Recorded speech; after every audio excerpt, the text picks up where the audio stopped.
Lots of prickly pear cactus. Mexicans even eat this. They peel the thorns off of it and then they fry it up with a bunch of salsa and hot peppers and salsas and stuff. Vicky called New Mexico the land of heartburn because they like to have the chili peppers.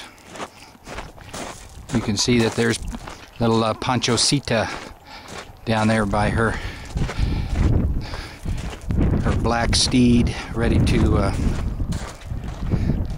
mount up and ride on another raid here in Columbus, New Mexico. Buenas noches. That's the just an overlook. Just the valley? View of the valley and the town, yeah. A lot of border patrol around here. Yeah. Everywhere.